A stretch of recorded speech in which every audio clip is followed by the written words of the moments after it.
It being Friday, our first hour every Friday is Senator Bernie Sanders. Our Brunch with Bernie hour, our national town hall meeting with Senator Sanders, who I think of as America's senator. Although I lived in Vermont, I know how much the people of Vermont love this guy. Senator Sanders, welcome back. Great to be with you, Tom. Great to have you. You've got a lot on your plate. What's up? We do. I'm calling you from Philadelphia. That's why we're not on the screen. I'm in the airport in Philadelphia, where I just spoke to, 3, 4, 5,000 members of the National Association of Letter Carriers. These are the men and women who deliver our mail, and it's a great, great group of people, and they're fighting for their lives. So it's just fun to be with them.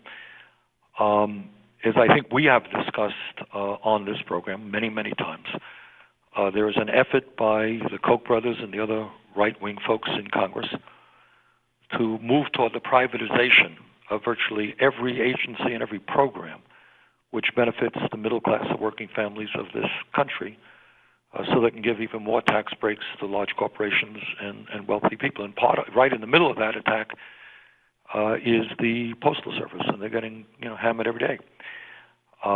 You have people like Darrell Issa in the House essentially wanting to do away with all of the regulatory regulations and come up with a control board, give all power to a control board so they can shut down post offices all over America, shut down processing plants, slow down mail delivery service, privatize large elements of the Postal Service. And these guys have been fighting back furiously and with some success.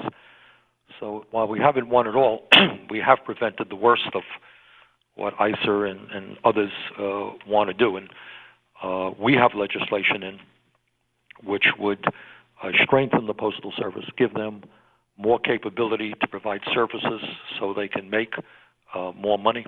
Right now, if you want to get a gift wrapped by the Postal Service, it's against the law for them to do that. You can't even get a document copied at the Postal Service against the law. You can't get a hunting license, a fishing license against the law. You can't have mail or you can't have wine or beer delivered through the Postal Service against the law. So a whole lot of stuff that the Postal Service can be doing to bring in new revenue. But here's the funny point when you talk about the Postal Service. People don't know this. But in terms of operating profits, the Postal Service is doing reasonably well. From October of 2012 to today, they've made over $1 billion in operating profits. And the problem that they're dealing with, not everybody knows this, is under Bush, they were hit with this mandate of coming up with $5.5 billion for future health retiree benefits. Every year they have to put $5.5 billion into an account, which now is $47 billion. If we just eliminate that burden, which no other agency of government has, which no other private corporation comes anywhere close to, Postal Service will be making money. And we can preserve the jobs that some people want to cut. So that to me is a very important issue. At a time when the middle class is shrinking and we don't have decent union-paying jobs, we got to preserve those jobs. So that's one area we're working hard on. The second area, which I have been just kind of working very, very hard on as the chairman of the Senate Veterans Committee, is to make sure that we pass legislation which addresses the significant, very significant needs facing the veterans community. And Tom, if there's one thing that I have learned in the last year and a half since I've been chairman of the committee, is what the cost of war is about. Yeah. And it is not pretty. And, we lost 6,700 men and women in Iraq and Afghanistan, and that's a tragedy. And then you think about what happens to their wives and their kids, how we make sure that those folks can get their lives rebuilt. Not easy. We are now dealing with some 500,000 men and women who came home from Iraq and Afghanistan with traumatic brain injury or post-traumatic stress disorder. And those are really tough problems to deal with. And these guys and women, they are struggling. On any given day, today, at the Veterans Administration, some 49,000 people are getting outpatient mental health treatment. 49,000 every single day. So the issue that we're dealing with right now is, given the long waiting periods that we've seen in hospitals around the country, VA hospitals, what we want to do on an emergency basis is make sure that no veteran has to wait long periods to get in to see a doctor. So we are trying to fight for money to allow veterans to be able to get private care if they need it, community health center care if they need it, so they get care when they need it. But long term, we have to rebuild the VA and make sure there are the numbers of doctors and nurses, and nurse practitioners, and medical personnel and space that the VA needs, which they do not have right now. So we're in the midst of some very, very intense negotiations. The clock is ticking because Congress is going to get out next week for the August break, and I want to see this thing done. So we've been working very hard with the House to see if we can come up with a compromise agreement. We're not there yet, and I hope we can be there in a couple of days. I hope very much that we can. But it is, I just hope everybody appreciates the sacrifices, not only the veterans, but that their families have made. You know, when somebody comes back from war, either with PTSD, TBI, or without legs, without arms, without eyesight, it's a horrendous, it's something, you know, that the veteran himself has to deal with. But it's also the wives, the kids, and we have got to be appreciative of that. And what I have said over and over again, if people are not prepared to put the necessary amounts of money into taking care of those people who put their lives on the line to defend this country, then you don't send them off to war in the first place. That's the cost of war. You know, when we talk about the cost of war, we talk about planes and missiles and tanks and guns, and that's fine. But the men and women who are fighting those wars, they're part of the cost of war. When they come home, they deserve the best possible care. So that's an issue we are working very, very hard on. When we talk about funding issues, we are also talking about, corporate America doing everything that it can to avoid paying its fair share of taxes. If you look at the percentage of revenue coming into the federal government from corporate America today, it is substantially less than it was 50 years ago. They're paying a smaller and smaller percentage of the tax burden. You have 1 out of 4 corporations paying nothing in taxes. We are losing about $100 billion every year because many of these profitable corporations are stashing their money in tax havens in the Cayman Islands and in Bermuda and elsewhere. And now we have this new business of inversion. See, these guys spend huge amounts of money trying to figure out. Their goal is, how do I avoid paying taxes? How do I avoid paying taxes? So now their new scam is, in addition to putting their money in the Cayman Island, what they want to do now is merge. And you have Walgreens doing that, AbbVie, large drug company, doing that. What they want to do now is merge with companies in Ireland or UK, so they have their headquarters in those countries, and they can take advantage of all the tax breaks that those countries have, so they get even more tax breaks. So these companies which have made their wealth here in the United States of America are now turning their back on the people of this country, going abroad so they can cut their taxes. And when that happens, the deficit goes up, or we have less resources available to protect low and moderate income families. So we've got to fight that as well. Senator Bernie Sanders with us. We'll be back with more, with your questions, actually, for Senator Sanders in our national town hall meeting, Brunch with Bernie. Check out Bernie's website. It's sanders.senate.gov, and you can track him down quite easily on Facebook as well, and Twitter. This is the Thom Hartmann Program.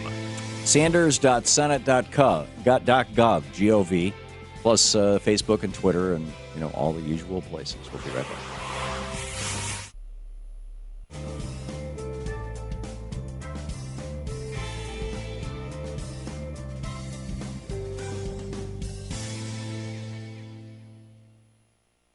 And welcome back. Ralph in Grand Isle, Nebraska, watching Free Speech TV on the Dish Satellite Network. You're on the air with Senator Sanders. Thank you, Senator. Tom, Senator, I have a problem here in Grand Island. We have a VA home and a VA hospital here in Grand Island, and they are now decided to build a new VA home 50 miles west of us in another town where there's no VA hospital. They're going to move these people over there, and they're going to make 2 trips a day back and forth from Kearney, Nebraska to Grand Island. And we've tried to stop this, but the governor picked a spot to be built, and we can't do anything about it. And they said if the government gets the money to do this, then we can't stop them at all. Could you help us look into this and make sure it's not I don't know what to say. It sounds like the place going to get rich on this. Could you help us? Well, let me understand this. Is this a community-based outreach clinic, or is this a nursing home? This is a VA home that's been here in Grand Island for, I know for 75 years because that's how old I am. It's a nursing. It's 1 mile from the VA hospital. And they're trying to build a new VA home for these people 50 miles west of here where there's no VA home, or no VA hospital. Okay, let me suggest that you call the Senate Veterans. I would call up your senators to begin with, but you can also call up the Senate Veterans Committee. You may not get a response from us for a little while because we're working on a very important piece of legislation, but we will look into it. Give us a ring in Washington. And you said that's a Senate what? Senate Veterans Affairs Committee. Senate Veterans Affairs Committee. Right. If you call, I can give you a phone number here, Ralph. If you call the switchboard for Congress, they will connect you. This will get you to any senator's office and any committee's office. It's 202. Switchboard for Congress. Yeah. And okay, sir. I thank you very much. I hope you can help us because this sounds crooked to me. Okay, Ralph. Okay, Ralph. Here's a phone number for you. You still there? Yes, sir. The phone number is 202-225-3121. That's the congressional switchboard, and just ask for that. 3121. Okay. What was the first two? What was the first three letters? 202-225-3121. 225-3121. Correct. Thank you very much for your help. Okay. Good luck. Good luck, Ralph. Steve in Glendale, Oregon, watching Free Speech TV on the Dish Network. I used to live there. I should know how to say it. Hey, Steve, what's up? You're on with Bernie. Well, I wanted to ask Mr. Sanders if he could block the funding for Congressman DeFazio's fuel reduction treatment programs, which are basically preemptive burning and commercial logging, and if he could stand against Congressman or Senator Wyden's forestry bill, which will turn our salmon restoration projects backwards 30 years. Bernie, we got about 30 seconds. Well, Steve, I apologize. I'm just not familiar with those. It's something that we can take a look at, but I would not be telling you the truth if I was familiar with those pieces of legislation. There are thousands of bills out there, and I'm just not familiar with that one, so I apologize. But it's something we can take a look at. Yeah, and this has to do with Oregon, and Congressman DeFazio is a congressman from Oregon, and Wyden is the senator, so he would probably be advised taking it up with them, don't you think? Right. So, okay, we will be back. We're going to hit a break in about 3 seconds, I think. Yep, there it is. Okay, we will be right back with more of Senator Bernie Sanders taking your calls on our Anything Goes Friday here on the Thom Hartmann Program, our national town hall meeting with Senator Bernie Sanders. Stick with it.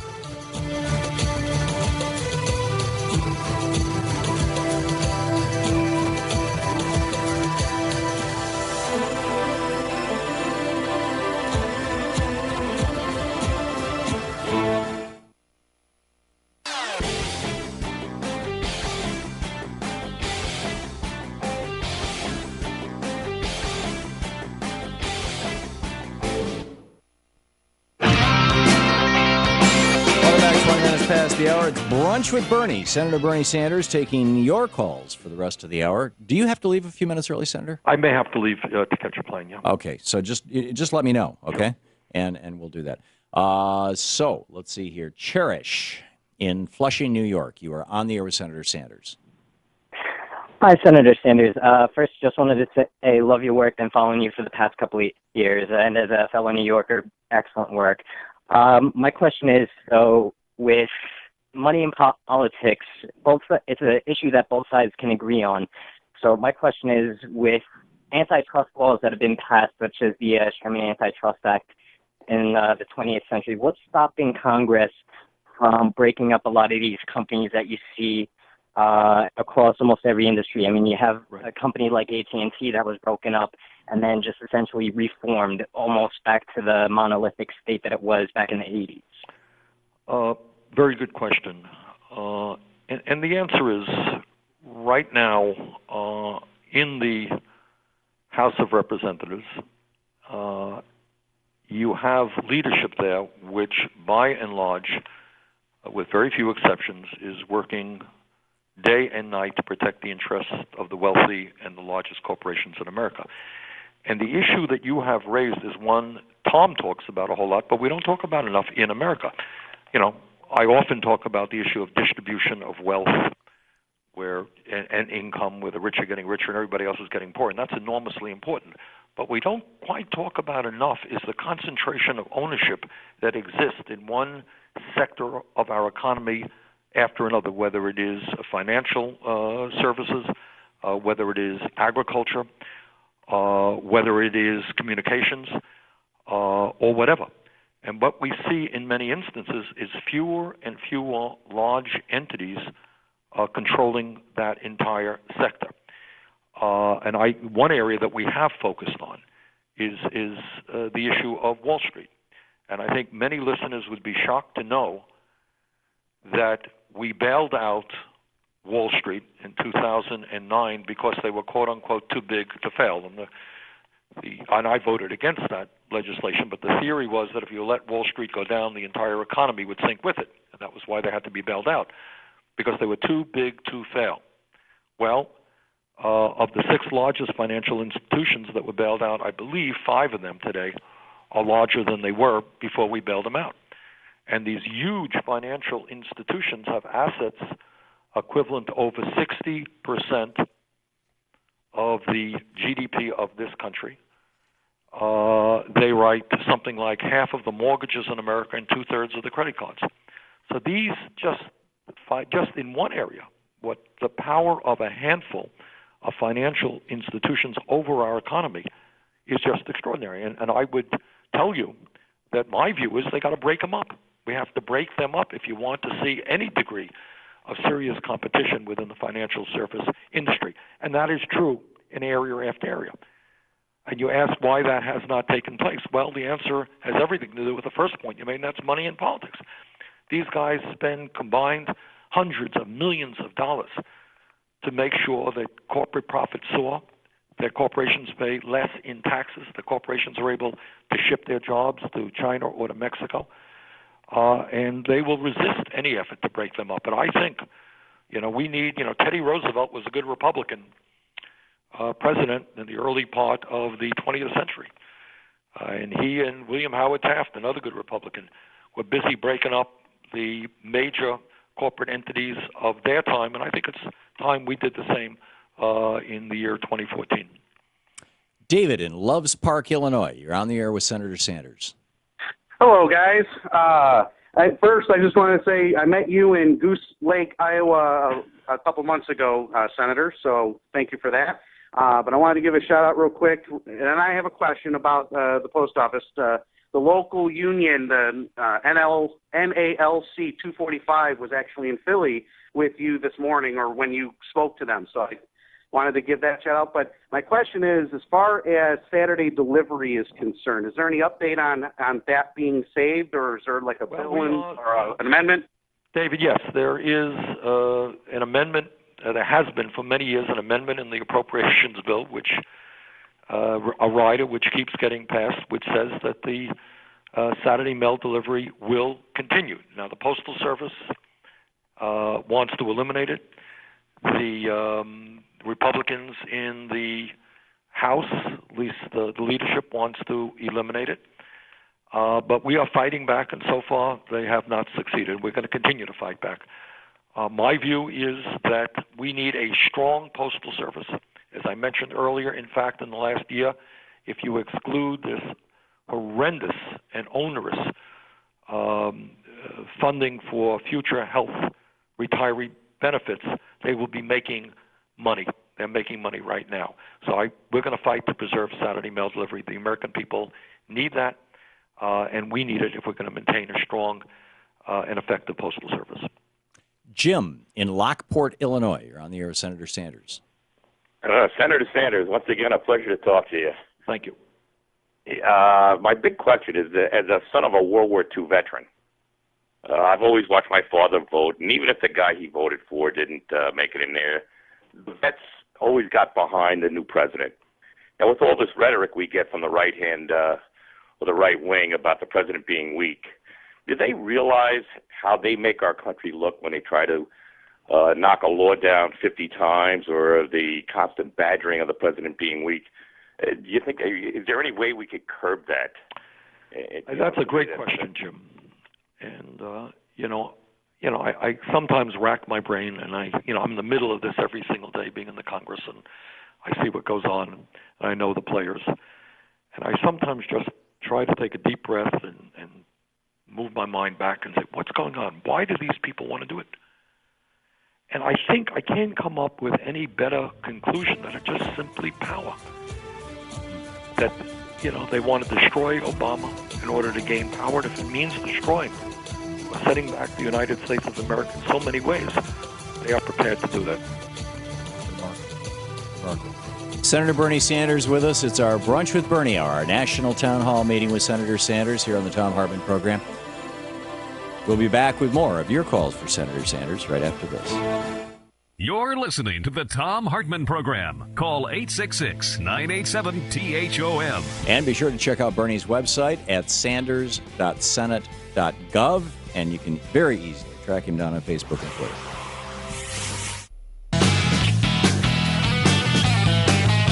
It's Brunch with Bernie here on the Thom Hartmann Program. Senator Bernie Sanders on the line taking your questions in our national town hall meeting. And Josh in Algona, Iowa. Josh, you are on the air with Senator Sanders. Hey, Senator Sanders, it's an absolute pleasure to talk with you. The Republicans love to talk about secure the border first, and Senator, they never, ever tell us what that means. To me, what that means is you're going to put 100,000 troops down there on the border indefinitely and implode the military budget, cost of trillions of dollars. So my question would be to the Republicans and to you, if they want to do something like that, is our southern border with Mexico more important than our border with South Korea, NATO's border with Russia, or our presence in the Middle East? Well, that's a good point, Josh. I mean, I think we do need a secure border. I think we have made progress in recent years. I think we're dealing right now with an issue that is not a quote-unquote border issue, and it's not a quote-unquote immigration issue. The issue that we're dealing with is a real human tragedy and a refugee issue of people coming from Honduras and Guatemala and El Salvador, where children are being subjected to just horrendous violence. And this is a moral issue. How do we deal with that in a sensible way? But to exploit that issue politically, when you have kids, little children, mothers who are running for their lives, putting their lives at risk to get out of towns which are controlled by violent gangs, to politicize that issue, which the Republicans are doing, is just objectionable in the strongest way. Michelle in Timberlake, North Carolina. You're on the air with Senator Sanders. Hi, Senator Sanders. Thank you for taking my call. What I'd like to know is what can the average person do to help with changing the law of the Postal Service, having to fund those retirees? Good. Well, Michelle, I think the average person has got to make sure that his or her senator or member of the House knows how strongly we feel about protecting the Postal Service, protecting the 500,000 jobs that are in the Postal Service, how strongly we feel about the role that the Postal Service plays in our entire economy. If we do not have a good mail system where mail and packages are not delivered in a timely manner, it impacts the entire economy. And what the attacks against the Postal Service are about, it's a political attack. Right now, actually, and I think people know this, the government does not subsidize the Postal Service. Their money comes from the work that they do, the services they provide. And in fact, it ends up costing us less than in other countries to get the service that we're getting right now. So I think what we have to understand, and people have got to understand, Michelle, is that this is a political attack. It's a political attack to try to destroy the Postal Service, which is not any different than the kind of attacks that I have seen to try to destroy Social Security a few years ago. Social Security is going broke. We need to privatize it. Well, guess what? Social Security is not going broke. And if you lift the cap on taxable income, Social Security will be there, strong and vibrant for the next 40, 50 years. Medicare is going broke. Medicare is not going broke. And it is the attack from the right wing against any governmental agency which provides goods and services to the American people and which pays workers a decent wage. And that's the message, Michelle, that we've got to get out. So the goal is now to get rid of this onerous pre-retirement mandate. If we do that, the Postal Service makes money. Sean in Greensboro, North Carolina. You're on the air with Senator Sanders. Hi, Mr. Sanders. Senator Sanders, sorry. I have a question about student loans. Has anything really been done, or is anything going to be done for private student loans and the for-profit schools that have really been putting a lot of students into a lot of debt? I graduated from a for-profit, and they've put me in a tremendous amount of debt, and the private student loan companies don't really seem to try to do anything to help out the tons of students who are in a lot of trouble and are drowning from all of this. Do you know if anything's actually... Sure. Yes, the answer is absolutely yes, because I'm on the committee that does that, and I know there have been many, many hearings, and I've attended some of them. I think what Sean is talking about, you have, some for-profit universities do a reasonable job, so I don't want to condemn all of them, but there are some who are very, very clear that their goal is not educating students. It's not making sure that students can go out and into the economy and get decent paying jobs. What they do is manipulate students, take advantage of federal programs like the Pell Grant program to make as much money as they possibly can. They false advertise, they come on in here, we'll do this and that for you, which they don't do. And students end up leaving with no degree, or with a degree that doesn't mean anything and can't get them a job, and they end up deeply, deeply in debt. So, Sean, the answer is, like everything else, some of us are trying to deal with that issue. We've had a number of hearings. I think there's legislation out there. But right now, taking on any for-profit institution, whether it's Wall Street or whether it's for-profit schools of higher education, is not easy with Republicans defending those institutions. The other thing that we're trying to do very hard is we understand. I've held meetings with young people in the state of Vermont. I've talked to a young doctor who graduated medical school with $300,000 in debt. Many young people graduating $50,000, $60,000 in debt from colleges. And this is totally absurd. It is absurd for the young people. It is absurd for our economy. We have got to create a situation where people, regardless of income, can go to college, get the education they need, regardless of the income of their family, and not saddle them with this deep debt. And we're trying to deal with that as well. So the answer is yes.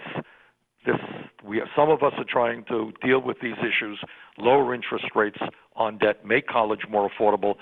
But like everything else, we have opposition from the right-wing Republicans. Corey in St. Clair Shores, Michigan, on the air with Senator Sanders. Corey? Tom has heard this question before, but what authority gives the president the power to drone kill an American without trial or any form of due process, as in the case of Anwar al-Awlaki? And how is that even constitutional? Well, and if it's not constitutional, why isn't your oath to the Constitution demanding impeachment and the trial of President Obama for murder? Well, Corey, I have serious concerns about the way we use drones, and I agree with you that I don't think Americans can be targeted. Where it becomes fuzzy if you have an American working for a terrorist organization and is in a vicinity with other terrorists, that's where you got a gray area. I think before we start talking about impeaching the President of the United States, I think we should understand what's going on politically in this country, and that we have a Republican Party from day one. Somebody asked me a question before about, don't Republicans understand what it means to this country internationally when we keep attacking and attacking and attacking the President of the United States and weakening the United States of America? And all of this impeachment stuff is, I'm fearful, part of that process. We have a right-wing Republican Party right now, which from day one, literally on the day that Obama was inaugurated, was meeting. Leadership was meeting, and they were saying, what is the most effective way to prevent Obama from accomplishing anything? And we have seen a level of obstructionism in Congress that is unprecedented in modern American history. There is nothing that we can get through in the Senate, despite the fact that the Democratic caucus has a 55-45 majority, because on every important issue, Republicans demand 60 votes. That is a level of obstructionism never before seen. So, before we talk about impeaching the President of the United States, let's talk about how we can begin to pass legislation responding to the many, many crises facing this country. One area that we're working on right now, everybody knows, Tom, that our roads and bridges and water plants and wastewater plants are in desperate need of repair. And everybody knows that if we invest in rebuilding our infrastructure, we can create many, many millions of jobs and make this country more productive. And yet we can't get the Republicans to start investing in our infrastructure and getting this country to be more productive and creating jobs. So, let's focus on where the real problems are. Yeah, we have about 45 seconds. I had Newt Gingrich on this program earlier in the year, and I said, did you really sit in on a meeting with, Pete Sessions and Kevin McCarthy and Paul Ryan and Eric Cantor and a bunch of senators? There's 14 of them all together in the caucus room restaurant for 4 hours. And did Pete Sessions actually say you were going to become the Taliban insurgency? And did Kevin McCarthy actually say we're going to fight the president on every bill, no matter what?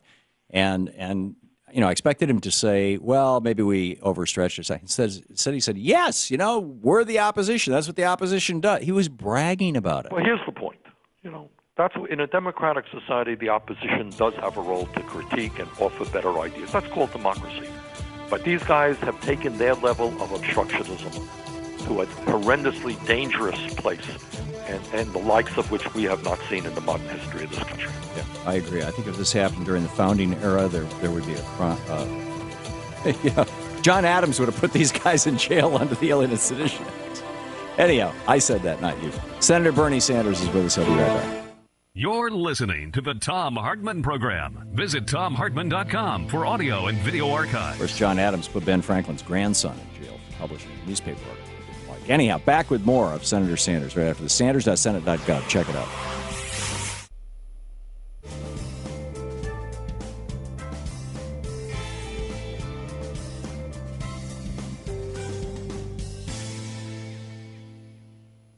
And welcome back. Gus in New York City, listening on WBAI, our Pacifica affiliate there. You're on the air with Senator Sanders.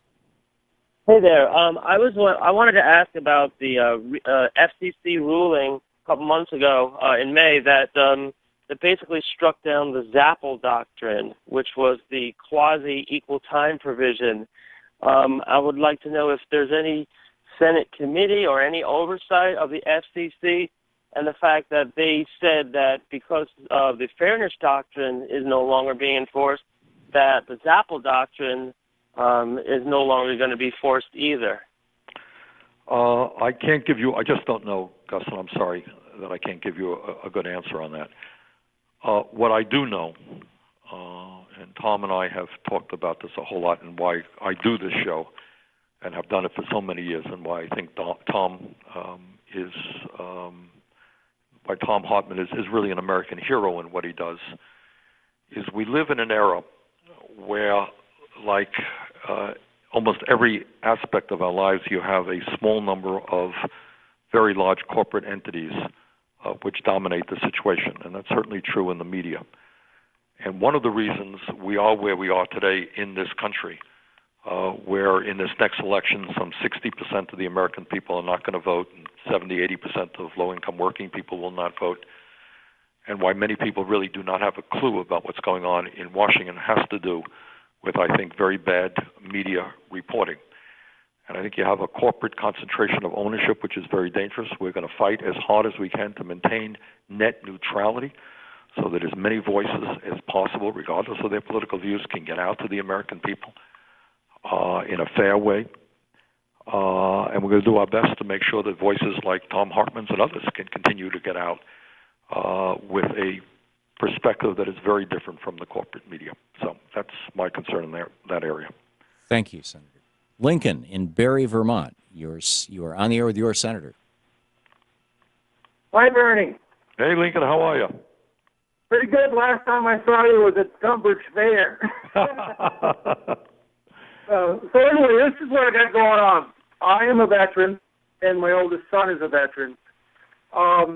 He got over in Fallujah, and he was over in Afghanistan in those areas, and he got injured from bombs and stuff, and he's been having trouble with his benefits and stuff with his knee and stuff. But just to let you know, it's a big hassle sometimes to get through with the VA.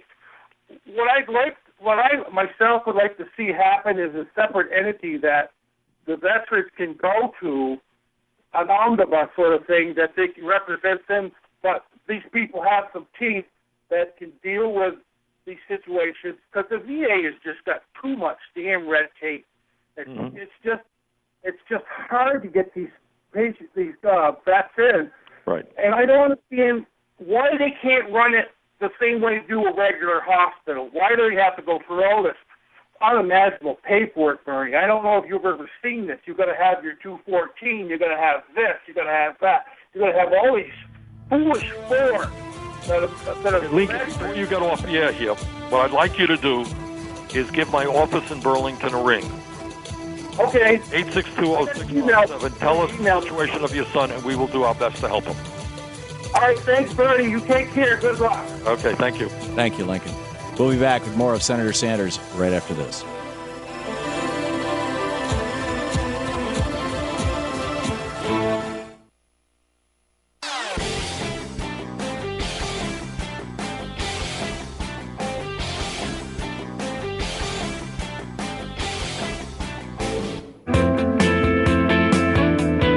It's the Thom Hartmann Program. It's our Brunch with Bernie hour, our national town hall meeting with Senator Bernie Sanders, sanders.senate.gov, his website, and Linda in Deerfield Beach, Florida. You're on the air with Senator Sanders.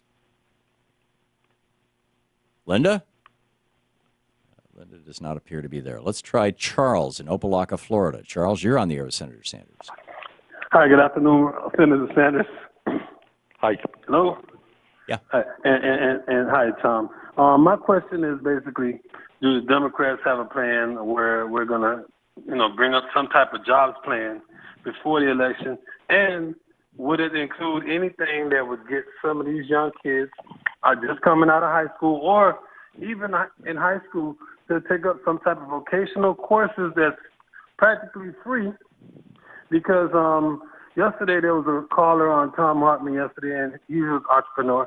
He was saying that part of the reason why he didn't hire so many people or something like that was because lack of experience. Now, you can't have experience if you don't have a job.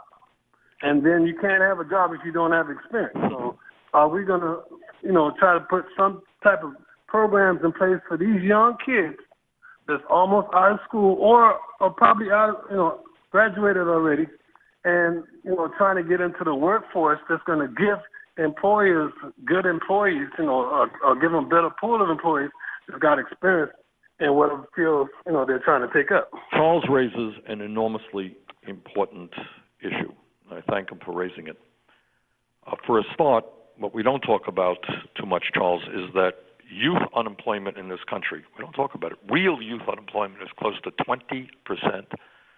Youth unemployment in the African American community is close to 40%. What Charles is saying is that a lot of these kids come out of school or they drop out and they don't have the skills that they need to get into the jobs that are available. So to answer Charles's question, yes, there are a number of pieces of legislation that are trying to match the young people and their training with the jobs that are available. It doesn't do you any good to come out of school with some knowledge that is not applicable to getting a job. So I think there is a lot of consciousness in Congress about that. There are various pieces of legislation in a lot of communities, community colleges, high schools are working with local employers to say, all right, what are the skill sets that young people need in order to get a job with you? And in some places, they're working very close with these employers. So, Charles, you raise a very, very important issue, and it is something that members of Congress are working on. Linda in Deerfield Beach, Florida. You're on the air with Senator Sanders. Senator Sanders, thank you for everything you're doing for the post office. Thank you. Many of us down here, we are right with you. We know what's going on. It was announced on our floor 2 weeks ago that they are going through and they are going to be closing 82 processing plants across the country. And what can we do as carriers and help our clerks, because my husband is a clerk for the post office, what can we do to stop them? Well, Linda, I just met... It's going to be insane. What Linda is saying is absolutely right. Postmaster General has announced his intentions to shut down 82 processing plants. I think that's something like 15,000 jobs gone, plus the fact that it'll slow mail delivery, which is part of what we call a death spiral. You lower quality service, fewer people will use the postal office, less revenue comes in, more people, service deteriorates, on and on it goes. So to answer Linda, what I will tell you is we just had a meeting a couple of weeks ago with some of the unions and others to talk precisely about how we can prevent the shutdown of these processing plants. It is something we are working very hard on, Linda. I'm going to do everything I can to make sure that these 82 processing plants are not shut down. There are various ways that we can do it, and we're going to explore those ways. Svetlana in Sammamish, Washington State, listening on KBCS. You're on the air with Senator Sanders. Actually, this is Kurt from Cali. Oh, okay. How you doing, Tom? How you doing, Uncle Bernie? How are you? Hey, I want you to know I've been calling you Uncle Bernie since the first day I saw you on the air, man. You're a wonderful guy, and I hope you run for president, you and both Elizabeth Warren, just to keep the topics on focus. We need to get our country back in shape financially. We need to get our financial house in order. All right, to my main point, why is it that we are allowing John Boehner to try to sue the president for supposedly not doing his job? And if we're going to sit by and allow that to happen, if the position of John Boehner is that the president has been derelict in his duty or did something not doing his job, the Congress hasn't been doing their job either. So is it not possible for the people to do a class action against the Congress and sue John Boehner for doing their job? Because 80%, if you take a poll on topic after topic after topic, like Vice President Biden said, the American people, 80% of them want gun control. 80% of the people want a raise in minimum wage. 80% of the people want a lot of things done, and they're not doing it. You got it. No, the issue is, here's what's going on. Republicans are very good at deflecting attention away from their desire to accomplish nothing and to obstruct Obama in every possible way. So here you have a situation where Obama has said, look, I got a dysfunctional Congress. The Republicans don't want to do anything except give more tax breaks to people who don't need it and cut programs for working families. They're not doing anything, so I'm going to have to use the concept of the executive order as strongly as I can if we're going to do anything. And then the Republicans, whose goal in life is to accomplish nothing, to obstruct Obama, then they want to sue him because he's trying to do something. Now, the truth is, as the president would be the first to admit, there are real limits to what you can accomplish with executive orders. You need strong legislation to accomplish anything. But now they're very upset that the president wants to accomplish at least something, while they do nothing. And, I don't think we have to sue John Boehner. What we have to do is, in this coming election, organize people, educate people, and take control of the United States Congress away from John Boehner. That would be the most effective political action that we can do, and that would be an enormous step forward for our country. Amen. Senator Bernie Sanders. Bernie, thank you so much for being with us again today. Well, thank you, Tom. We'll see you soon. Always an honor to have you.